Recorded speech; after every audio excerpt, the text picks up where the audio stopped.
क्रिस्त में मेरे प्यारे भाइयों और मेरी बहनों, सबको जय यीशु। आज पुण्य बृहस्पतिवार है, बहुत ही महत्वपूर्ण दिन है और ये सप्ताह पवित्र सप्ताह माना जाता है, महासप्ताह माना जाता है। वही दिन है, वही समय है, 24 घंटे हैं, फिर भी हम इसको बड़ा सप्ताह, महासप्ताह, पवित्र सप्ताह मानते हैं। और खास करके इन 3 दिन त्रिदुम कहते हैं, बहुत ही महत्वपूर्ण दिन है और पहला दिन है इसमें पुण्य बृहस्पतिवार। इन दिन के लिए हम तैयार करते आते, अब तक 40 दिन हमें दिए गए। इसमें हमने प्रार्थना की, उपवास किया और दान किया।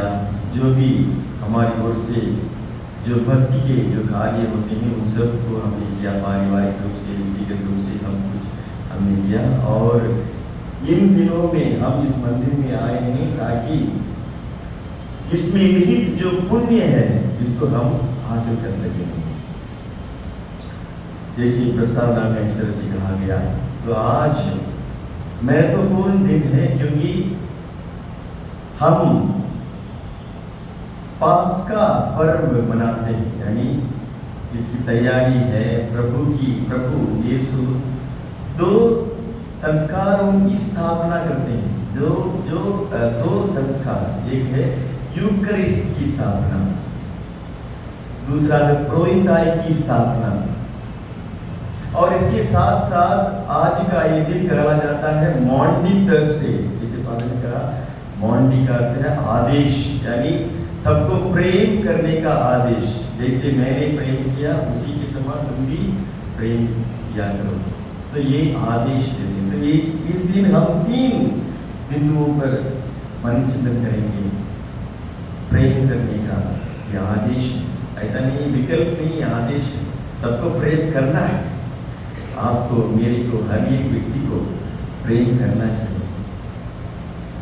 कृष्ण मेरे प्यारे भाइयों और बहनों, इस दुनिया में सबसे बड़ी चीज जिसके लिए हर एक व्यक्ति तरसता है वो है प्रेम।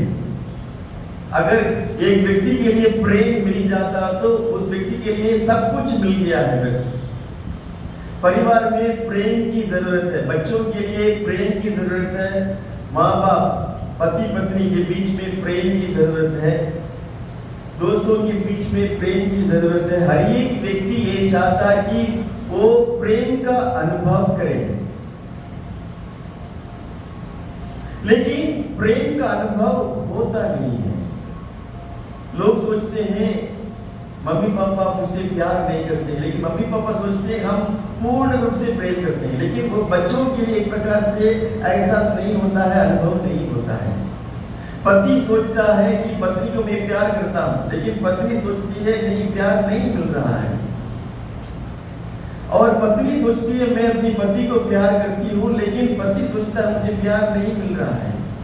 एक दोस्त सोचता है कि मैं दूसरे दोस्त को प्यार करता हूं, अन्य दोस्तों को प्यार करता हूं, लेकिन दूसरे दोस्त सोचते हैं प्यार नहीं मिल रहा है। एक प्रकार से लोग सोचते हैं मैं कर रहा हूं, हम कर रहे हैं, लेकिन दूसरी तरफ से इसका अनुभव नहीं हो रहा है। तो कहां पर ये गलती है, कहां पर ये कमी है? ये प्रेम का स्रोत है प्रभु यीशु।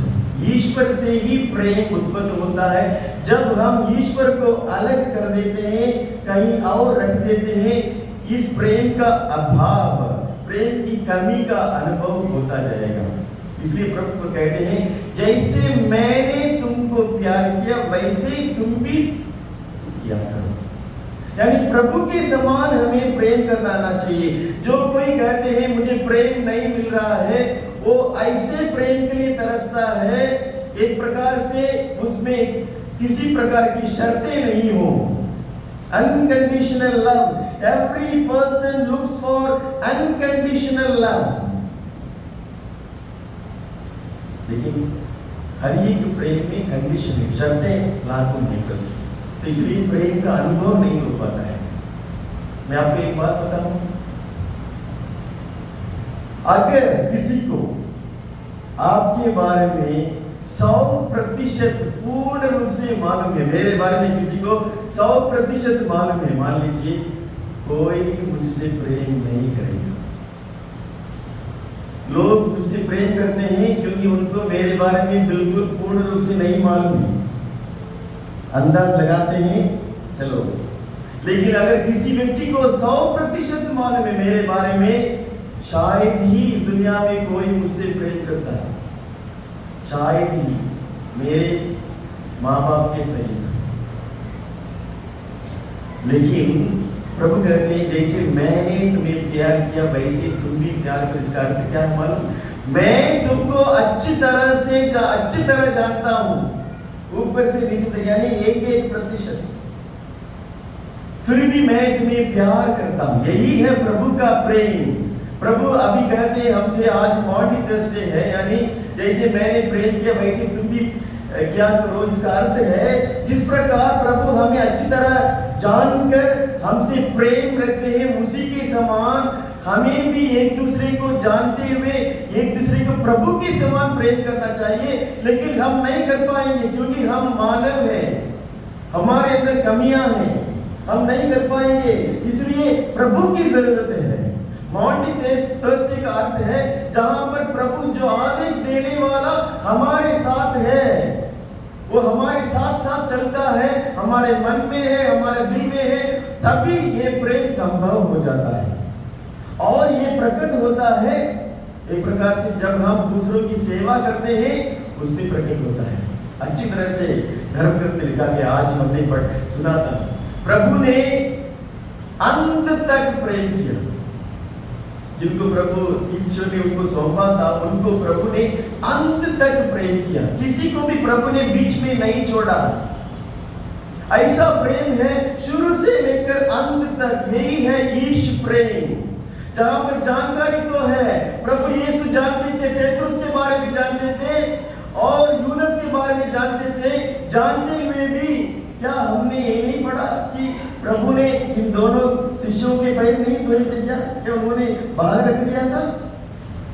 क्या आपको मालूम है प्रभु ने संत पेतरुस के पैर धोए थे? लिखा है पेतरुस के पैर धोए थे। लेकिन कुछ ही समय के बाद पेतरुस क्या करने वाला था? प्रभु को अस्वीकार करने वाला था। क्या प्रभु नहीं जानते थे? पहले ही प्रभु ने बोल दिया था तुम मुझे 3 बार अस्वीकार करोगे। जानकारी थी प्रभु के अंदर, ये जानकारी थी ये मुझे अस्वीकार करेगा, फिर भी प्रभु ने उसको प्रेम किया अंत तक। क्या प्रभु को ये नहीं मालूम था कि यूदास इस्करियोत उसको पकड़वाएगा, वो भी 30 सिक्के के लिए? प्रभु अच्छी तरह जानते थे, इतना ही कहते थे तुम अपना काम करो। कृष्ण मेरे प्यारे भाई मेरी बहनों, आज हमें ये जानना है प्रभु के अंदर हर प्रकार की जानकारी है। आपके बारे में जानकारी, मेरे बारे में जानकारी, हर एक व्यक्ति जो भी यहाँ पर मौजूद है इस मंदिर में, हर एक व्यक्ति के बारे में प्रभु के मन में उनमें जानकारी है हमारे बारे में। फिर भी प्रभु हमसे प्यार करते हैं, वही प्रभु हमसे करते हैं। जैसे मैं तुमको प्यार करता हूँ, जिस तरह मैं तुमको प्यार करता हूँ, अच्छी तरह जानते हुए तुम्हारे पापों को, कमजोरियों को, कुकर्मों को, करतूतों को, जो भी है ये सब मैं जानकर मैं तुमसे प्यार करता हूँ। इसी प्रेम को तुम दूसरों को भी दो। यही है आज का ये जो दिन आज हम मना रहे हैं, इस दिन का महत्व। प्रेम महत्व रखता है, आज प्रेम महत्व रखता है, प्रेम का दिन है आज। ये आसान नहीं है, प्रेम इतना आसान नहीं है। हमें एक प्रकार से संघर्ष उठाना होगा, आंतरिक रूप से संघर्ष झेलना होगा हर एक व्यक्ति के लिए। पैर धोना, क्यों पैर प्रभु ने पैर धोया?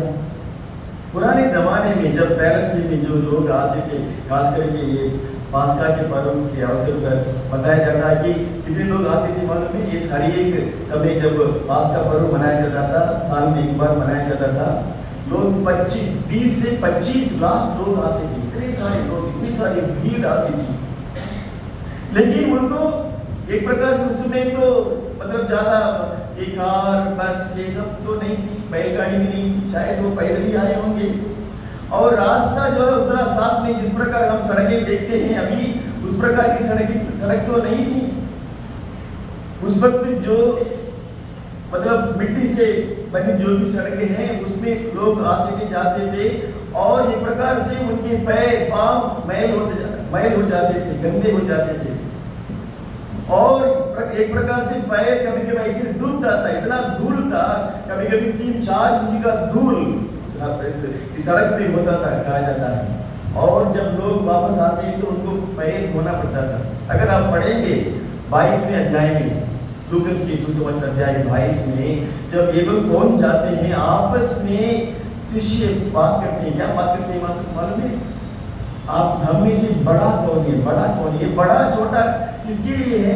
क्योंकि पैर धोने का काम सिर्फ एक दास के लिए दिया जाता था, एक नौकर के लिए दिया जाता था। लेकिन शिष्यों के प्रभु यीशु के पास सिर्फ शिष्य थे, नौकर नहीं थे, और उनके साथ कोई दास नहीं था। इसलिए कभी कभी शिष्यों को भी ये बारी देना पड़ता था। कुछ लोग कहते हैं इतिहास में, कुछ लोग जो इसमें निपुण हैं, विशेषज्ञ, वो कहते हैं कि कभी कभी ये बारी में करते थे और आपस में ये बातचीत करते थे, तुम कौन है, मैं कौन हूं। वहीं पर प्रभु कहते वे अपना कपड़ा उतार कर अंगोछा बांध कर उनके पैर धोते हैं। जब उनके बीच में एक प्रकार से वार्तालाप चलता है, बहस चलती है, वहीं पर प्रभु उदाहरण देते हैं। आजकल हमारे परिवार में प्रेम के बिना जहाँ बहुत सारे बहस चलते रहते हैं, प्रेम नहीं चलता है, बहस चलता है। जिस प्रकार शिष्यों के बीच में इस प्रकार की बहस चलती थी, कौन बड़ा है, मैं बड़ा हूं, आप बड़ा। जहां पर प्रेम है वहीं पर अहम की भावना कम हो जाती है। जहां पर अहम की भावना है प्रेम नहीं होती। यहीं पर प्रभु अपना अहम छोड़कर उनको दिखाते हैं प्रेम का अर्थ क्या है, यानी झुकना होता है। जो व्यक्ति प्रेम करता है वो झुकता है दूसरों के पैर साफ करने के लिए, धोने के लिए। इसलिए मेरे प्यारे भाई और मेरी बहनों, पैर धोने का अर्थ है जब किसी के लिए हमारी सेवा की जरूरत है, झुकने का अर्थ होता है। झुकना, मुझे झुकना चाहिए, परिवार में झुकना चाहिए। जो व्यक्ति झुकना नहीं सीखता है, अहम को एक प्रकार से बनाए रखना चाहता है, उस व्यक्ति के अंदर प्रेम आना बहुत मुश्किल है। प्रभु यीशु हमें ये सिखाते हैं, ये बात हमें पढ़ाते हैं, एक प्रकार से हमारे समक्ष एक नमूना प्रस्तुत करते हैं, उदाहरण प्रस्तुत करते हैं। यही है उदाहरण, मतलब ऐसे भाव जिसमें एक प्रकार से भाव हो। जो भी हम देखते हैं, इतिहास में देखते हैं, धर्म ग्रंथ में हो या संत जनों के जीवन में भी हम देखते हैं, जो जिन्होंने भी प्रेम किया उनके अंदर सेवा का यह मनोभाव जरूर हम देखते हैं। सेवा का मनोभाव, मदर टेरेसा उन्होंने बताया, मैं प्रभु का प्रेम उन्होंने दूसरों को उन्होंने दिया, तो अंत में वो प्रेम कैसे देखने को मिला, सेवा में देखने को मिला। इतने सारे लोग जिनके अंदर मतलब एक घाव था, ये स्त्री ने शुरुआत में अकेले जाकर करती थी, उसके बाद उनके साथ बहुत सारी स्त्रियां हो जाती थी। तो जो भी ये कहते हैं मेरे अंदर प्रेम है, उनको सिर्फ और सिर्फ सेवा में दिखाना चाहिए इस प्रेम को। आज इस सेवा मनोभाव हमारे परिवार में शुरू होना चाहिए, आसपास भी शुरू होना चाहिए, हमारे पल्ली में शुरू होना चाहिए। किस प्रकार का प्रेम, शुरू से अंत तक जानकारी हमको मालूम है, फिर भी प्रेम करना हमें सीखना चाहिए। लव इज ए डिसीजन, एक संकल्प है, एक भाव नहीं है, एक इमोशन नहीं है। अधिकतर लोग ये चलते हैं कि मेरे मन नहीं लगता है, दिल नहीं लगता है। ये दिल की बात नहीं है, ये मन की बात है, क्योंकि ये संकल्प है। किसी को प्रेम करना मेरा संकल्प है, मैंने निर्णय किया है। Jesus decided, he had intentional love for his disciples. परिवार में आज हम सबको ये इंटेंशनल लव चाहिए, यानी ऐसा प्रेम किसी भी हालत में, किसी भी माहौल में, परिस्थितियों में मैं नहीं खोऊंगा, बहकाव में नहीं आऊंगा। मैंने निर्णय किया है, मैंने संकल्प किया है प्रेम करने के लिए, मैं करूंगा। यही इसी को कहते हैं यीशु प्रेम। नहीं तो सिर्फ भाव में हम चलते रहेंगे, किसी को प्रेम करना मुश्किल हो जाएगा, मुश्किल हो जाएगा। यानी एक दूसरे को किसी न किसी हालत में हमें प्रेम करना चाहिए, दुख में सुख में। हम तो जब शादी के समय, विवाह के समय तो हम संकल्प लेते हैं, हर समय मैं तुम्हारे साथ चलूंगा। प्रेम का अर्थ है किसी के साथ चलना, जहां कहीं भी वे जाए उनके साथ चलना होता है। एक अमेरिकी राष्ट्रपति थे, जिम्मी कार्टर नाम है, आपने सुना होगा। फिलहाल में सिर्फ 3 महीने पहले उनका देहांत हुआ। जब 100 साल के थे, 100 साल, वो जब 90 साल के थे, कोई रिपोर्टर जाकर उनसे पूछते थे, आप तो एकदम तंदुरुस्त हैं, कैसे आप इतना तंदुरुस्त हैं? तो जिम्मी कार्टर ने कहा इसमें एक छोटा सा रहस्य है। तो रिपोर्टर ने पूछा क्या रहस्य है? तो उन्होंने कहा देखिए, जब हमने शादी की थी, हम दोनों ने, पति और पत्नी ने ये तय किया था, संकल्प लिया था, हम आपस में बहस नहीं करेंगे, झगड़ा नहीं करेंगे। ठीक है, झगड़ा तो हो ही जाता है, तो क्या करेंगे? ठीक, अगर हो जाता है तो जो व्यक्ति हारेगा उसके लिए एक दंड मिलेगा। क्या दंड है? तो उन्होंने कहा जो व्यक्ति हारता है, बहस में हार जाता है, झगड़े में, लड़ाई में हार जाता है, उसको 5 किलोमीटर चलना चाहिए। कितने किलोमीटर चलना चाहिए? 5 किलोमीटर। तो उन्होंने कहा अक्सर हमारे बीच में लड़ाई होती रहती थी और बहस होती थी, और हमेशा हारने वाला कौन था? मैं ही था, जिम्मी कार्टर थे। तो उन्होंने कहा मुझे 5 किलोमीटर हर दिन जाना पड़ा, इसलिए मैं तंदुरुस्त हूँ। तो वो रिपोर्टर ने पूछा बहुत अच्छी बात है, लेकिन आपकी पत्नी भी तो तंदुरुस्त है, वो कैसे? तो उन्होंने कहा देखिए, जब कोई भी मैं 5 किलोमीटर चला, ये हमेशा पता लगाना चाहती थी कि मैं 5 किलोमीटर चलता हूँ या नहीं, और मेरे पीछे पीछे आती थी, और उस तरह से वो भी तंदुरुस्त है। एक छोटी सी कहानी है, इसमें क्या है, दुख हो, सुख हो, दंड हो, पुरस्कार हो, जो भी हो, एक व्यक्ति के साथ चलना बहुत जरूरी है, उसमें प्रेम बढ़ता है।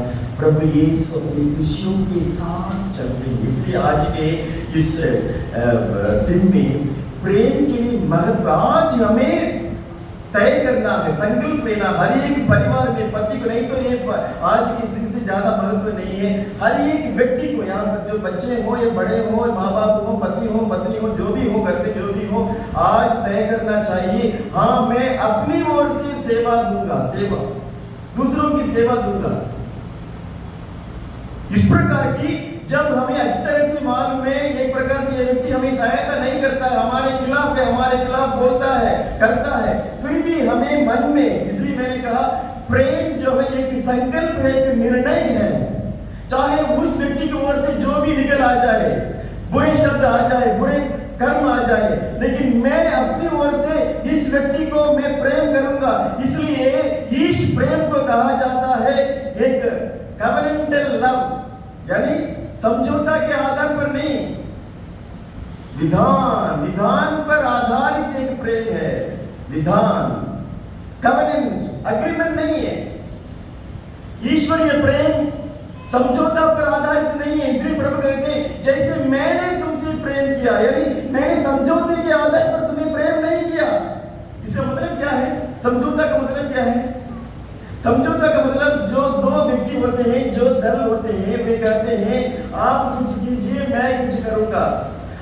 एक व्यक्ति दूसरे व्यक्ति के बीच में कुछ समझौता, यानी मान लीजिए मुझे घर खरीदना है, 50 लाख रुपए के लिए एक घर खरीदना है, तो मैं उस व्यक्ति के लिए 50 लाख रुपया दूंगा और देने पर वो व्यक्ति मुझे एक घर देंगे। इसको कहते हैं समझौता। अगर मैं नहीं दूंगा, वो व्यक्ति नहीं देंगे। जहां पर एक व्यक्ति रुक जाता है या अपना जो कर्तव्य है, अपना जो शब्द उसको निभा नहीं पाता है, दूसरा व्यक्ति इसे बंधित नहीं है। He is not bound by that. Covenant में ऐसा नहीं है। कवेनेंट में इसका अर्थ है चाहे तुम दे दो या नहीं दे दो, मैं जैसे मैंने कहा उसी तरह मैं करते जाऊंगा, मैं देते जाऊंगा। अगर तुम मुझे पैसे दो या नहीं दो, मैं तुम्हें घर दूंगा।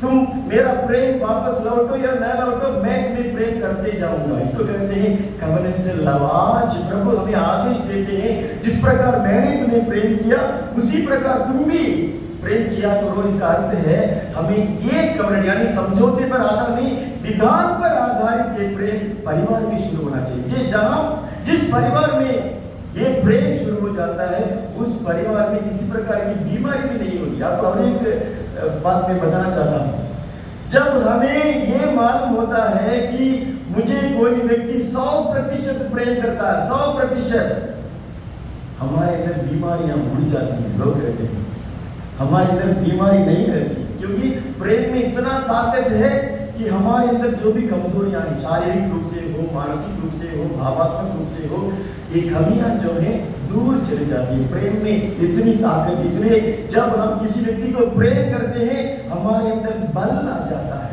शक्ति, ऊर्जा आ जाती है।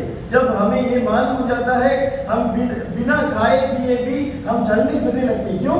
क्योंकि प्रेम में ये ताकत है, बल है। कृषि में प्यारे भाई और मेरी बहन, ये है आज का सबसे पहला महत्वपूर्ण ये बिंदु, प्रेम की आज्ञा प्रभु देते हैं। इसको हमें स्वीकार करना चाहिए। हम स्वीकार नहीं कर पाएंगे जब हम एक प्रकार से इसके लिए इसको नहीं समझेंगे। तो आज हमें इस प्रेम के गहरे अर्थ को हमें समझना चाहिए। अब मैं इन दूसरे दो जो संस्कार हैं उस पर आपके साथ मनन करना चाहता हूँ। प्रभु आज इस दिन ये यादगार करते हैं, प्रभु यूकरिस्ट की स्थापना करते हैं। यूकरिस्ट की स्थापना, यूकरिस्ट की स्थापना, हर दिन हम यूकरिस्ट में भाग लेते हैं और प्रभु इसमें हमें वास्तविक रूप से, व्यक्तिगत रूप से, अपने आत्मा के साथ, मानवता के साथ, ईश्वरीय काम में प्रभु इसमें उपस्थित हैं। प्रभु हमारे साथ हैं।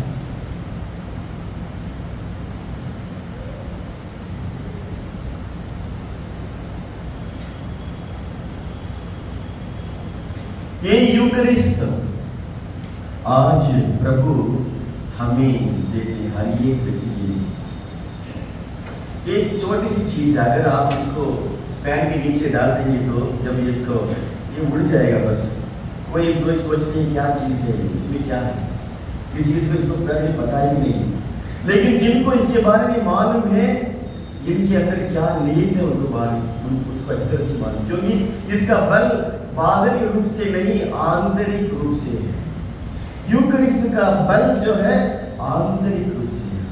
जो कोई इनके बारे में जानते हैं, इसे नहीं छोड़ेंगे। आपको मालूम है नील आर्मस्ट्रांग जो अंतरिक्ष में गए थे और चंद्रमा में पैर रखे थे, उनके साथ और एक व्यक्ति से आल्ड्रिन नामक एक व्यक्ति थे। वो सब एस्ट्रोनॉट्स थे, यानी वो अंतरिक्ष में अंतरिक्ष यात्री थे। ये उनके बारे में कहा जाता है, जब वे गए थे 69 में, यानी 1969 में जब अपोलो वहीं पर लैंड हुआ था, और ये कहा जाता है वे अपने साथ यूकरिस्ट ले गए। यूकरिस्ट यानी ये यूकरिस्ट जिसको हम मनाते हैं, जिसके बारे में हम समझने के लिए कोशिश करते हैं और हमें जो भोजन के रूप में दिया गया है, उसको कुछ लोग जो है बहुत गहरे रूप से जानते हैं और उनको इसमें छुपा हुआ जो रहस्य है, छिपी हुई जो शक्ति है, सामर्थ्य उनको अच्छी तरह से मालूम है।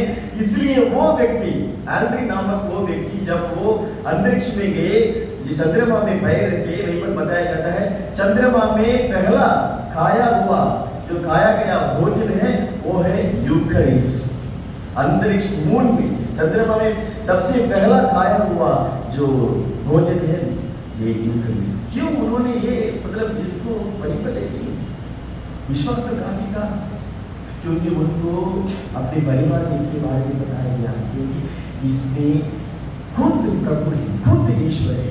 उनको ये मालूम था, इसलिए उन्होंने विशेष अनुमति मांगी और उनको ये अनुमति दी गई। क्रिस्ती प्यारे प्यारे भाई, उतना ही नहीं, और अभी फिलहाल 12 वर्ष पहले 2013 में एक व्यक्ति माइक हॉपकिंस, उन्होंने अंतरिक्ष यात्रा में वो गए थे, तो 6 महीना उनको रुकना पड़ा। तो उन्होंने भी इस प्रकार की किया था, बिशप स्वामी से विशेष अनुमति मांगकर वो दे दी।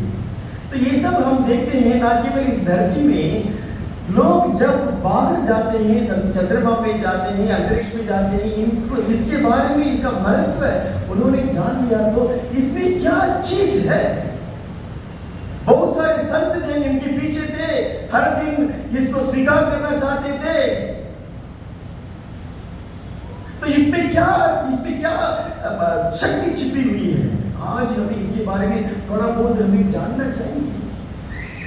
ये भोजन है ईश्वर ने हमें दिया है, जो मन्ना इस्राएल जनता ने उस मरुभूमि में खाया था, उस मन्ना के समान नहीं, ये दूसरा मन्ना है, एक ऐसा मन्ना है जो सिर्फ और सिर्फ प्रभु यीशु हमें दे सके, और कोई मूसा नहीं, अन्य नबी नहीं, खुद ईश्वर अपने शरीर को हमारे साथ बांटते हैं। इसलिए ये यूकरिस्ट एक प्रकार से बलवान है, इसमें ताकत है। अगर हम पढ़ेंगे, इसमें लिखा गया है ये राजाओं के ग्रंथ में 19वें अध्याय में अगर हम पढ़ेंगे, उसमें एलिया नामक एक नबी है, वो जो बाल देवताओं को पूजा करने वाले जो नबी थे, उनको हार कर उनको एक प्रकार से खत्म कर देते हैं।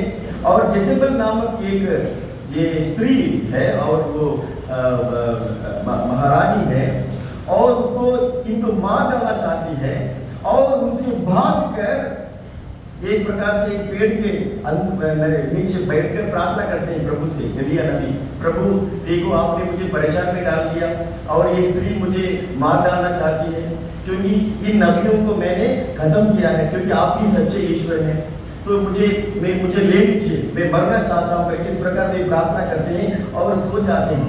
अचानक प्रभु अपनी ओर से एक स्वर्गदूत को उनकी ओर भेजते हैं, और वो जैसे वो नींद में है, गहरे नींद में उनको उठाते हैं, चलो उठ जाओ। सिरहाने पर देखते हैं एक रोटी है और पानी रखा हुआ है, वो कहते हैं इसको उठकर तुम पी लो। वो पी लेते हैं, दोबारा सो जाते हैं, दोबारा आते हैं, दोबारा देते हैं।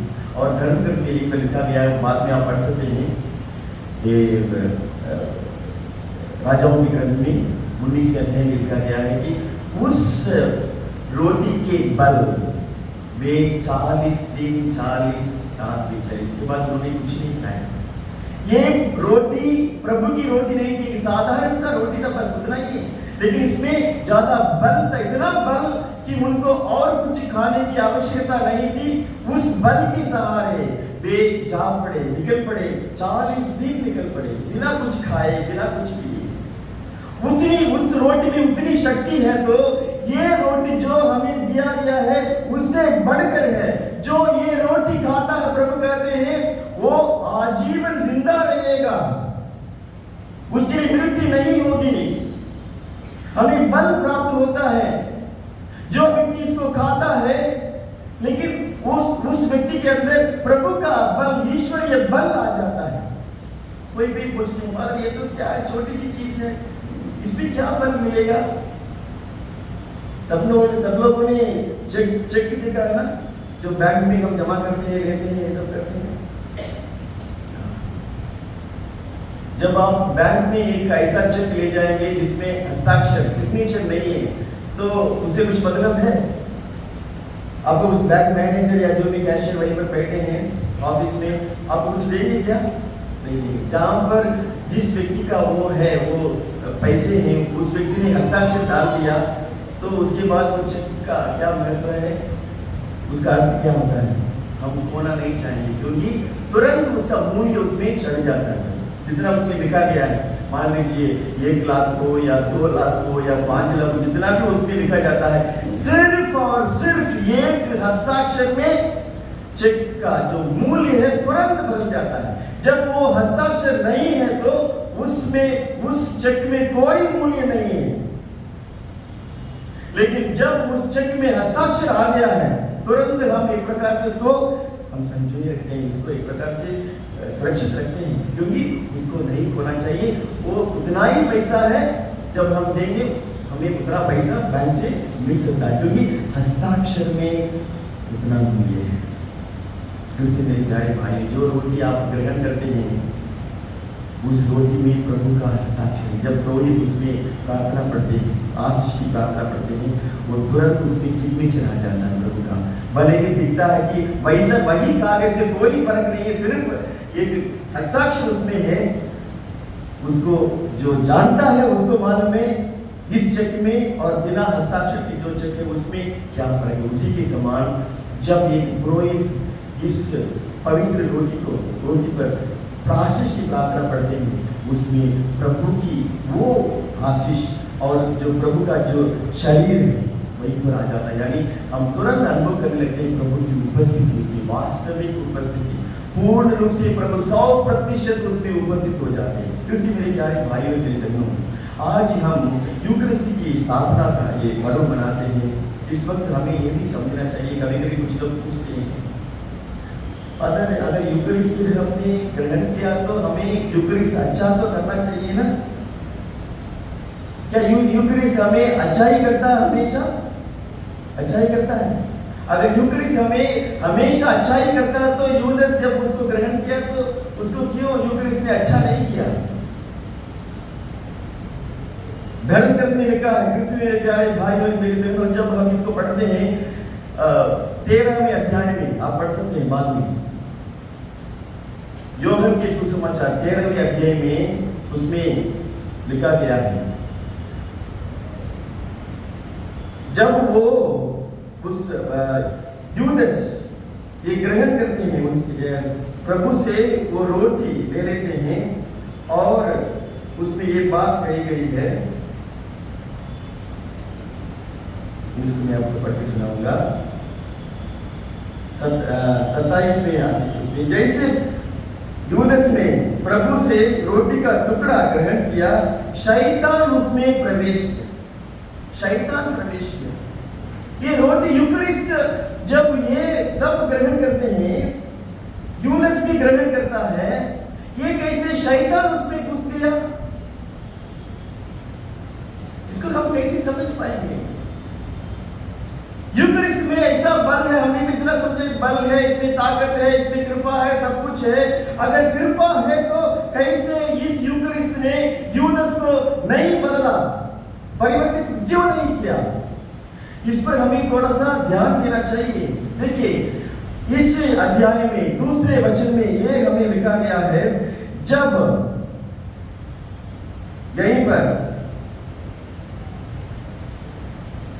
शैतान ने यूदास के मन में ये विचार डाल दिया था, यानी प्रभु को पकड़वाने का विचार शैतान ने यूदास के मन में डाल दिया था। यानी यूकरिस्ट तोड़ने से पहले उसके मन में एक विचार है। क्या विचार है? एक गलत विचार है, प्रभु को पकड़वाने का एक विचार है। ये विचार उसके अंदर इतना ताकतवर था, यानी एक प्रकार से ये ज्यादा था, यूकरिस्ट वहीं पर काम नहीं कर पाएगा। क्योंकि मैं कहता हूं यूकरिस्ट एक ऐसी ऊर्जा है जिसको जहां पर डालते हैं वो चीज वहीं पर बढ़ जाएगी। एक 3 ग्लास ले लीजिए, मैं आपको बताऊंगा 3 ग्लास। एक में एक ऐसा रस है नीम का रस, एक में सेब का रस जूस, या किसी में ऑरेंज का जूस, जो भी जूस आप ले लीजिए, जूस यहीं पर ग्लास में, तीनों में पानी डालेंगे तो इसमें थोड़ा पानी डाल दिया, इसमें थोड़ा पानी डाल दिया, इसमें थोड़ा पानी डाल दिया, ये जूस जितना था उसमें थोड़ा सा बढ़ जाएगा। यूकरिस्ट भी ऐसी है, जब हम अपने मन को, दिल को साफ नहीं करते हैं, जिस मनोभाव के साथ हम उसको ग्रहण करेंगे, उसको बिना बदले परिवर्तित किए, उसको तुरंत भाई उसी चीज को बढ़ा देगा। इसलिए कोई जब विसा बलिदान के बाद बाहर आते हैं तो ज्यादा गुस्सा दिखाते होंगे। क्यों? क्योंकि पहले विसा बलिदान के पहले ही आपने उस गुस्से को समर्पित नहीं किया, उसको बदलने के लिए प्रभु से प्रार्थना नहीं की, ऐसे ही जाकर बैठ गए और रीति रिवाज में भाग लिया, जाकर इस यूकरिस्ट को हाथ में ले लिया, अंदर वो चला गया, आपके अंदर जो था वो बढ़ जाएगा। इसको कहते हैं एडिटिव वैल्यू, जोड़ने वाला। जोड़ उसमें जुड़ जाता है। एक ऊर्जा है, यूकरिस्ट एक ऊर्जा है, पावर है, शक्ति है। लेकिन अगर हम इसको अच्छे दिल से, सही दिल से इसको ग्रहण नहीं कर पाएंगे, जो कुछ हमारे अंदर है, जो मैं है, पाप है, कुकर्म है, बुरी सोच है, विचार है, ये सारी चीजें एक प्रकार से अंदर से बढ़ते रहेंगे। इसलिए जो व्यक्ति अपने आप को सही ढंग से तैयार नहीं करता है, उस व्यक्ति के लिए ये यूकरिस्ट आशीर्वाद नहीं है, कृपा का माध्यम नहीं है। इसलिए सालों पूर्व हमारे घर से हमें सिखाती आ रही है, प्रार्थना करो, तैयार करो। Eucharist has a transformative value, transformation, additive value नहीं है। सबसे पहले ट्रांसफॉर्मेशन यानी परिवर्तन हमें ढूंढना चाहिए, परिवर्तन के लिए लालायित रहना चाहिए। देखिए पेट्रुस भी ग्रहण किया, लेकिन उसके अंदर शैतान प्रवेश नहीं किया, क्योंकि उसके अंदर ये विचार नहीं था। क्रिश्चियन मेरे प्यारे भाई बहनों, जब हम यूकरिस्ट के बारे में बात कर रहे हैं, इसमें ताकत है, बल है, शक्ति है, ऊर्जा है, लेकिन इस यूकरिस्ट को ग्रहण करने से पहले अपने आप को तैयार करना है। जब कहीं भी हम मिसा बलिदान में आते हैं, ऐसा कोई भी व्यक्ति नहीं है एकदम बिल्कुल ठीक ठाक हो, शुद्ध हो, पवित्र हो, कोई नहीं है। हर एक व्यक्ति हम एक प्रकार से पाप कर डालते हैं, लेकिन मिसा के पहले इसको समर्पित करना बहुत जरूरी है। कुछ समय के पहले प्रभु मेरे अंदर जो धूल है, मैल है, पाप है, जो कुछ अंधेरा है, प्रभु इसको दूर कीजिए। ये हमें ट्रांसफॉर्मेशन यानी परिवर्तन लाएगा। जिस व्यक्ति के अंदर मन का परिवर्तन हो गया, दिल का परिवर्तन आ गया, तुरंत उसमें ऊर्जा बढ़ जाती है, हम एक प्रकार से पवित्र बनने लगते हैं। आज हम यूकरिस्ट के बारे में समझते हैं तो इसको मन में रखना चाहिए, नहीं तो ये यूकरिस्ट से कोई फायदा नहीं। यूकरिस्ट का त्योहार है, फिर से मेरे प्यारे भाई देख रहे हैं, जो परिवार ये सोचता है हमारे परिवार में एकता नहीं है, प्रेम नहीं है, उस परिवार को चाहिए अक्सर यूकरिस्ट में भाग लेना। हम पढ़ते हैं दूसरे अध्याय में, यानी एक प्रेम चरित्र में हम पढ़ते हैं, लोग विभिन्न परिवारों से थे, यानी शुरुआती कलीसिया में लोग विभिन्न परिवार के थे, लेकिन एक साथ आकर प्रार्थना करते हुए रोटियां तोड़ते थे और ईश्वर वचन बांटते थे आपस में। यहीं पर लिखा गया है कि उनके बीच में एकता थी और उनकी संख्या बढ़ती गई।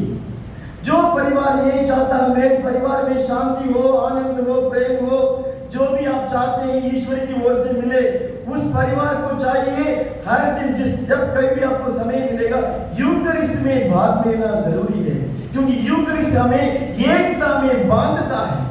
उसमें जो प्रार्थनाएं हैं वो साधारण सी प्रार्थना नहीं है, ये मैजिकल प्रेयर्स है। सब कुछ जब पुरोहित कहते हैं प्रभु आप लोगों के साथ हो, आप लोग सोचते होंगे बार बार हम यही तो सुनते हैं, लेकिन जब कभी भी हम प्रभु एक पुरोहित के मुंह से सुनते हैं, वहीं पर प्रभु क्रियाशील है, हमारे पास आ जाते हैं, प्रभु हमारे साथ हो जाते हैं।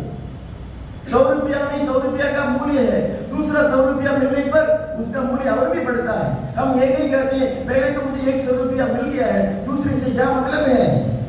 एक 100 रुपया में उतना ही मूल्य है, जब इसको हम जोड़ते जाएंगे मूल्य बढ़ता जाएगा। उसी प्रकार जब कभी भी हम मिसा बलिदान में भाग लेते हैं, पुरोहित के मुंह से ये वचन सुनते हैं, आशीष के वचन सुनते हैं, प्रोत्साहन के वचन सुनते हैं, उस वक्त मूल्य बढ़ता जाता है। इसलिए एकता वहीं पर मिलती है। हर एक परिवार जो है, जो यूकरिस्ट में संयुक्त होता है, जो परिवार, उस परिवार आपस में संयुक्त रहता है। आज हमें पारिवारिक रूप से संकल्प करना चाहिए, हाँ मैं यूकरिस्ट में आऊंगा। भले ही आपको तुरंत उसका नतीजा नहीं दिखेगा, बीज डालने पर कुछ लोग सोचते हैं, क्या सोचते हैं, इसको कहते हैं अंग्रेजी में गैल्वेनिक इफेक्ट। गैल्वेनिक इफेक्ट मतलब तुरंत उसका असर पता चल जाता है। कैसे, ये तार को, जो बिजली का जो तार है ना, इसको थोड़ा सा काट कर मैं अपनी उंगली लगा दूंगा तो तुरंत मुझे पता चल जाएगा, बस पता नहीं चल जाएगा, चलने के समय नहीं रहेगा, ऊपर उड़ जाऊंगा, क्योंकि तुरंत असर मिलता है। इसको कहते हैं गैल्वेनिक इफेक्ट, तुरंत बस। लेकिन यूकरिस्ट में गैल्वेनिक इफेक्ट शायद आपको नहीं मिलेगा, ग्रेजुअल इफेक्ट मिलेगा, यानी धीरे धीरे शायद आपको अनुभव मिलता होगा। आपको तुरंत नहीं पता चलेगा कि बीज के समान है। आज आपने बीज बो दिया और पानी डाल दिया, खाद डाल दिया, थोड़ा धीरे धीरे विकसित होगा। वही विकास प्रभु हम में चाहते हैं। जब हम बढ़ेंगे प्रभु में, जो कोई यूकरिस्ट में भक्तिपूर्ण तैयारी के साथ भाग लेता है, उसके जीवन में बीज के समान सब कुछ बढ़ता जाएगा। प्रेम, आनंद, शांति, जो भी आपको चाहिए, सहिष्णुता, एक दूसरे की समझ, स्वीकृति, यानी क्षमा करने का, ये सारी चीजें एक प्रकार से हमारे अंदर पनपने लगेंगे। यूकरिस्ट का अर्थ यही है, क्योंकि ये एक इंसान का देह नहीं है, ईश्वरीय देह है। जो इसको ग्रहण करता है प्रभु के समान बन जाता है। बस जिस प्रकार प्रभु है, जैसे वे थे, जैसे उन्होंने बात की, जैसे उनका मनोभाव था, उनकी पवित्रता थी, वो सब मेरे अंदर आने लगता है। जिस भोजन को मैं ग्रहण करता हूँ वो मैं बनने लगता हूँ। I become what I eat, क्योंकि ये भोजन है प्रभु का भोजन। जो इसको स्वीकारेंगे भक्तिपूर्ण यानी विश्वास के साथ स्वीकारेंगे, उनके अंदर प्रभुता बढ़ती, यानी ईश्वरीयता बढ़ती जाएगी, आध्यात्मिकता बढ़ती जाएगी। मेरी प्यारी भाई, जो व्यक्ति सुरक्षित रहना चाहते हैं, लोग सोचते हैं मेरे जीवन में हमारे परिवार की सुरक्षा नहीं है। आपको मालूम है, एक जो घर बनाने की सुरक्षा के लिए ये कहते हैं 3 बहुत बुनियादी चीजें हैं। एक भोजन है, एक रहने का स्थल है और कपड़ा है। यानी आज प्रभु भोजन देते हैं, सुरक्षित भी हमें करते हैं, अपने मोड़ लेते हैं, वही है प्रभु, यानी अपने इस वस्त्र से हमें मोड़ लेते हैं। हमने आज के पहले पाठ में सुना था, निर्गमन ग्रंथ में 12वें अध्याय में, जब वो विनाशकारी ये दूत प्रभु ने भेजा था, वो विनाशकारी दूत ने जहां पर जिन घरों में दरवाजों के चौखट पर ये रक्त होता हुआ देखा, उसने छोड़ दिया। वहीं पर जहां कहीं भी ये अंकित था, ये रक्त था, वहीं पर उसने छोड़ दिया। आज बहुत सारे विनाशकारी दूत नहीं है, लोग हो सकते हैं, माहौल हो सकते हैं, बातें हो सकती हैं, सोच हो सकती है, बहुत सारी चीजें विनाशकारी चीजें। उसमें से अगर आपको बचना है, प्रभु के लहू की जरूरत है। जो व्यक्ति प्रभु को ग्रहण करेगा हर दिन, वो व्यक्ति हर एक विनाश से बचा रहेगा। बस क्योंकि मैं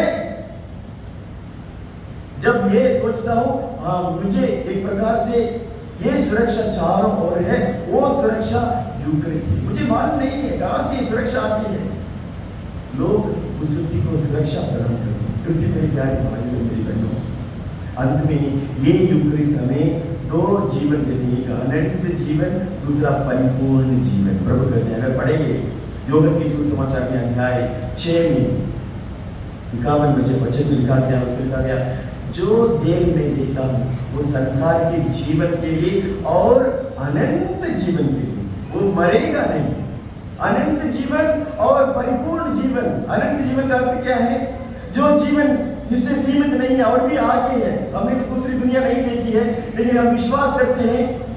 धर्मग्रंथ में लिखा गया है अनंत जीवन का अर्थ क्या है मालूम?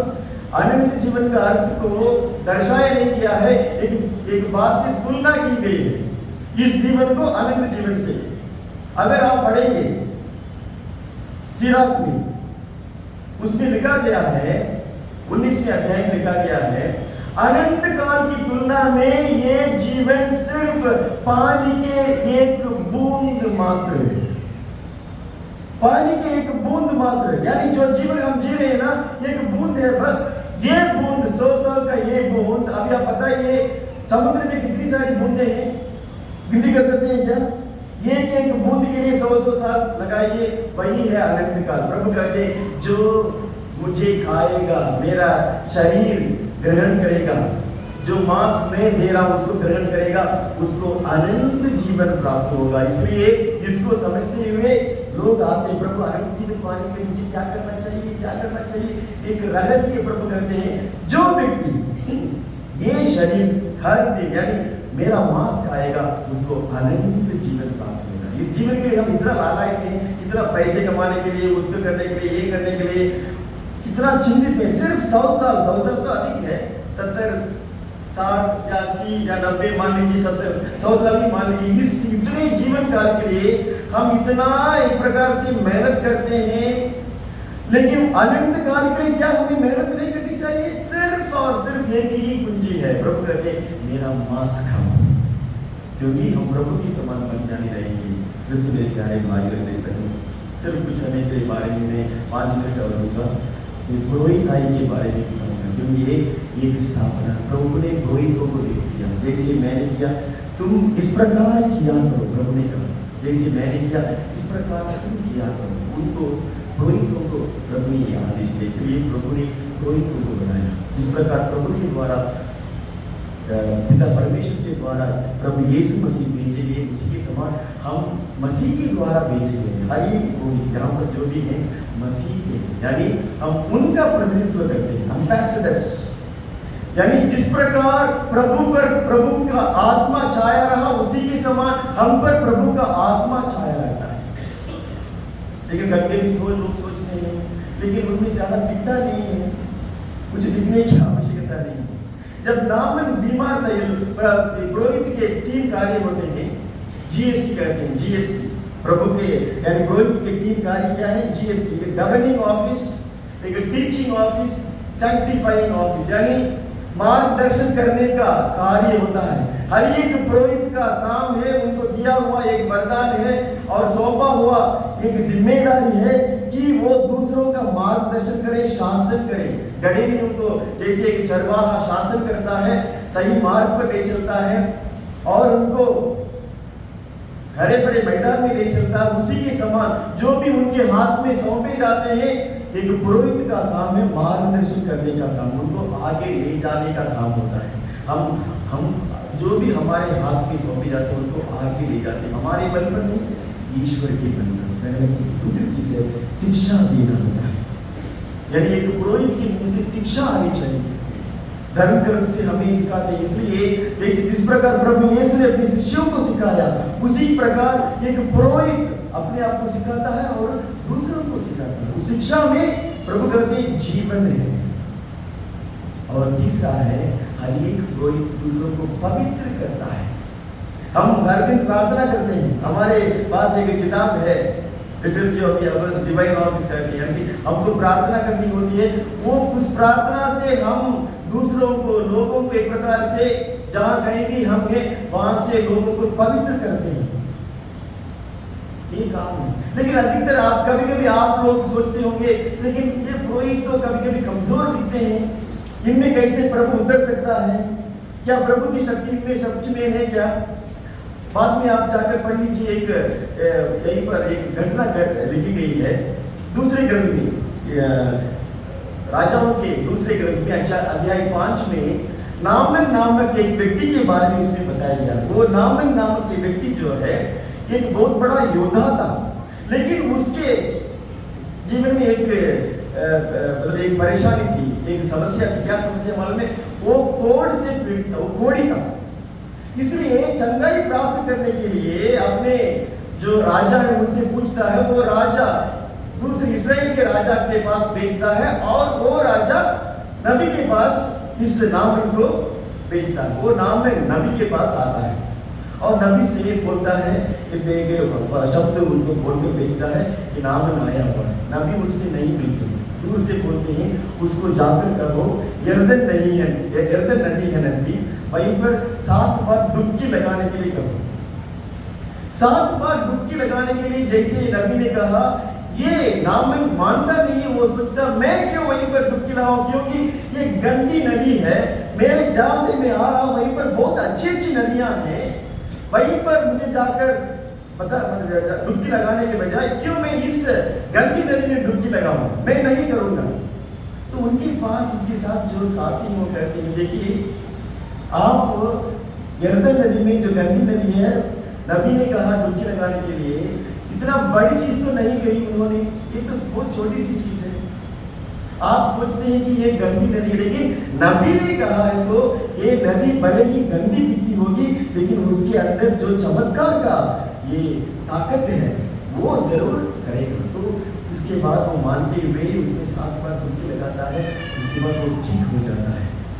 कृष्ण में प्यारे भाइयों बहनों, कभी कभी शायद आप लोग सोचते होंगे पुरोहित कभी कभी कुछ नए दिखते हैं, कमजोर दिखते हैं, कभी कभी पापी दिखते हैं, लेकिन प्रभु ने हमारे अंदर जो कृपा डाल रखी है और जो आशीष, जो अभिषेक प्रभु ने हमें दिया है, उसमें कोई बदलाव नहीं, उसमें कोई कमी नहीं, वो तो वही नहीं है। इसलिए हर एक पुरोहित इस दुनिया के लिए दिए गए, वो सब हम तो प्रभु के अंग हैं, बस एक्सटेंशन ऑफ जीसस हिमसेल्फ, या priest is an extension of Jesus himself. जो इसको मानता है उसको परिवर्तन, यानी उसको जो चाहिए वो मिलेगा। जैसे नामान पहले नहीं माना था, लेकिन उनके साथियों ने बताया, तुरंत उसका मन परिवर्तित हो जाता है और वो ठीक हो जाता है, चंगा हो जाता है। आज कुछ लोग प्रभु के पास नहीं आना चाहते, शायद हो सकता है कि कुछ पुरोहितों की वजह से। पुरोहित से आपको कुछ लेना देना नहीं, इसका मतलब है वे सब प्रभु के नहीं, प्रभु की ओर से, वो प्रभु की ओर से अपना जिम्मेदारी निभाएंगे। लेकिन हमारे जो पुरोहित प्रभु ने दिया है उनको सम्मान करना हमारी जरूरत है। मैं आज पुरोहितों के प्रति 3 कार्य मैं बताना चाहता हूँ। एक है वो खुद अपने लिए प्रार्थना करते हैं। दूसरी चीज है प्रभु यीशु खुद उनके लिए प्रार्थना करते हैं। प्रभु ने कहा, प्रभु यीशु ने कहा, पेतरुस, शैतान तुम्हें गेहूं की तरह भटकने के लिए अनुमति मांगी है, लेकिन मैंने तुम्हारे लिए प्रार्थना की। हर एक पुरोहित जो है कभी कभी अपने जीवन में संघर्ष झेलता है, इसलिए ना केवल हम अपने लिए प्रार्थना करते हैं और प्रभु यीशु हमारे लिए प्रार्थना करते हैं, हर एक आपके लिए भी जिम्मेदारी बनती है कि आप भी हमारे लिए प्रार्थना करें। इस प्रार्थना से हमें ये शक्ति, ये ताकत मिलती है, जब जो कार्य हमें सौंपा गया है उसको हम अच्छी तरह से निभा पाएंगे। और साथ ही साथ पुरोहित के लिए अपने परिवार से भी आपको अपने बच्चों को तैयार करना है। आजकल बच्चे कम हैं, हम मानते हैं, लेकिन पुरोहित के लिए, प्रभु की सेवा के लिए हमारे परिवार से एक प्रकार से उनको प्रमोट करना चाहिए, आगे ले चलना चाहिए। ये भी हमारा कर्तव्य है। प्रभु को पुरोहितों की आवश्यकता है, इसलिए पुरोहितों के लिए प्रार्थना करना और बहुत अधिक पुरोहित बने, हमारे परिवार में, हमारे पल्ले में, हमारे समाज में बने, इस प्रकार की प्रार्थना भी हमें चाहिए। आज हम इस वक्त इस दिन को हम मना रहे हैं। सबसे पहले हम मिलने में परिवार में हम प्रेम दिखाएं, दूसरी बात और अच्छी तरह से योग्य रीति से भाग लेने के लिए प्रभु से प्रार्थना करें, और जो पुरोहित हमें दिए थे उनको सम्मान करके और उनकी ओर, हमारी ओर से जो कुछ हम उनको कर सकेंगे, प्रार्थना जो भी है उसको हमें करने के लिए हमें प्रभु से कृपा मांगनी चाहिए। तो आज का दिन हमारे लिए बहुत ही अहमियत रखता है। प्रभु की कृपा, प्रभु की आशीष हम सब तक बनी रही है।